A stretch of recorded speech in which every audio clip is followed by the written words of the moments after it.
Live coverage. We are in the spin room tonight, and joining us now, Texas Congressman and presidential hopeful Ron Paul is back with us.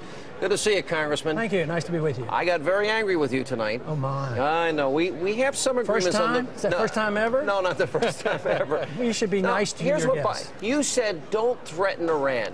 And I'm thinking, wait a minute, is this the same Iran that is funding Hezbollah, a terror group, $100 million a year?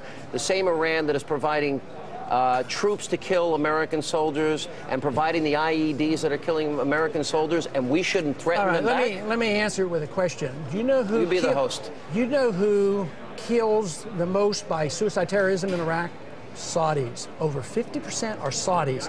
They're in there. They're infiltrating a lot more than Iran. So from the original question.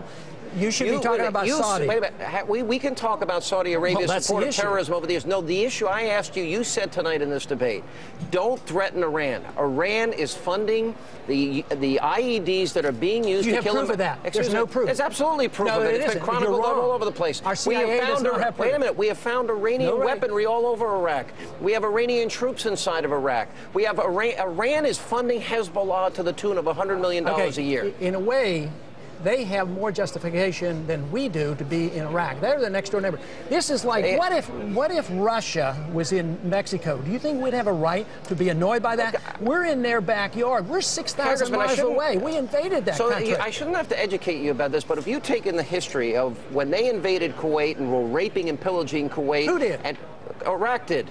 And that we went in, and we had a ceasefire agreement. We had UN resolution after resolution. He wouldn't abide by it, so we had no alternative. You got your history. You have your history. My history is exactly right. All screwed up. No, I'll educate you. Because they were making progress. They turned it down. They chased the UN inspectors out, and the whole works. All right. The only other thing that I wanted to get into. All right. You talk about you want to eliminate. Let's go through the departments you want to eliminate. The IRS. Sure. CIA. You like Hang on a second. No, not really. The CIA you want to eliminate. Well, they do a lot of mischief. You know.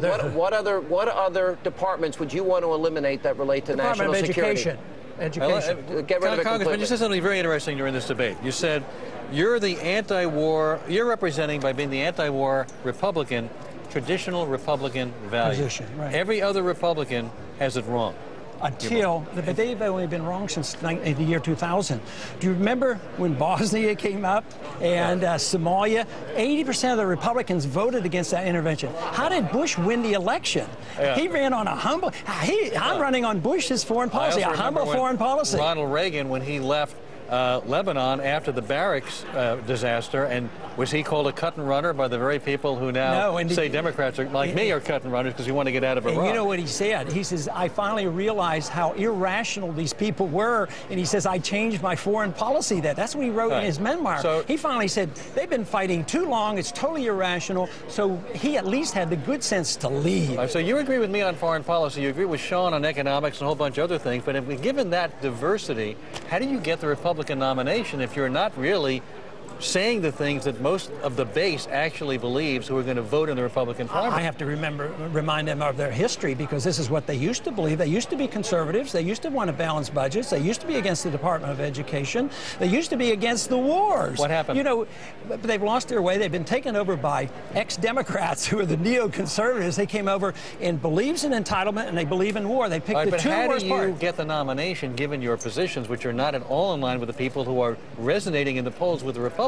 who are voting in the primaries that you need to get elected? In a place like New Hampshire, you just invite the independents and you explain this to the Republican base, and a lot of them will support me on these issues, as well as the individuals who respond to this, because they're sick and tired. 70% of the people are sick and tired of this war. So in open primaries, we have a very, very good chance. The Republican Party is getting so small that you have to build the party in order to Can I add one point, that. Alan, if I may?